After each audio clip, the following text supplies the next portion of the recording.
WF representing Palace, so let's tell you about Palace. Eagle Eye Football here. Crystal Palace 1, Tottenham Hotspur 0, and I'm joined here with Dan. How is it going? I'm still in shock. To be honest. I think it's so Palace, isn't it? I think I thought we were fully dead and buried. Like on Tactigo, I was saying we're gonna get absolutely battered. Like I was saying to the guys to stand with, like just before it kicked off, like, oh, do you think it's going to be 3, 4, 5? And then we come up with the goods, and also we deserved it as well. I think that there were many chances that we either didn't put away, but I think it was definitely worth our value today. I think 3 points was definitely necessary, and probably should have scored a few more.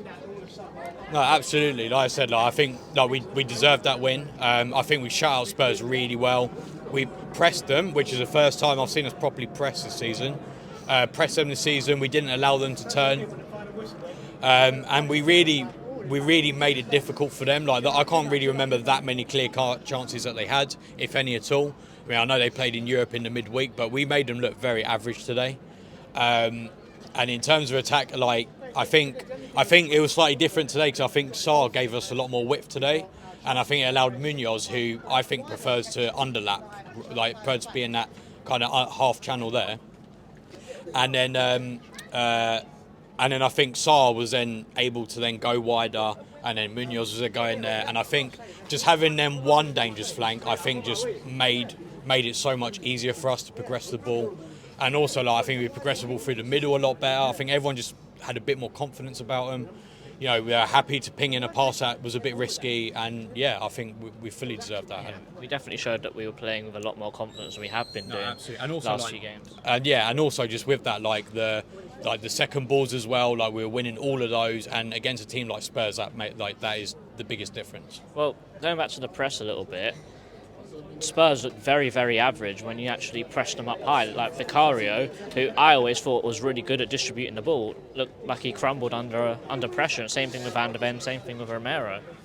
Yeah, no, absolutely. And to be fair, I do think there is probably an element they did play midweek a little bit, but we pressed them. I think we did it intelligently as well. We didn't just run around like headless chickens. Like we kind of forced them to go wide, and then we pressed their fullbacks when they were receiving the ball, and that was something that I think I saw from Tactigo, like we've seen some other teams do this season, and it seemed to work. So I think we've maybe taken some inspiration from that and thought, you know what, we're more confidence, we're going to go for it, we're going to try and win the ball, and we really disrupted them. And I think one of their biggest assets is when they pen you in with their press, it's really difficult for the other team to get out, and I think we just basically nullified that completely.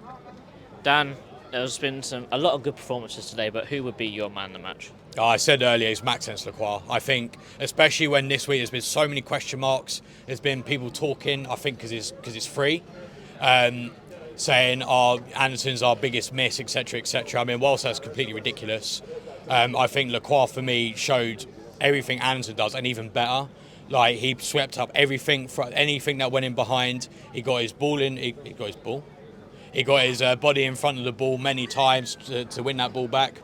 Made a last-ditch challenge when necessary, and also he was pinging balls out wide to Mitchell quite often.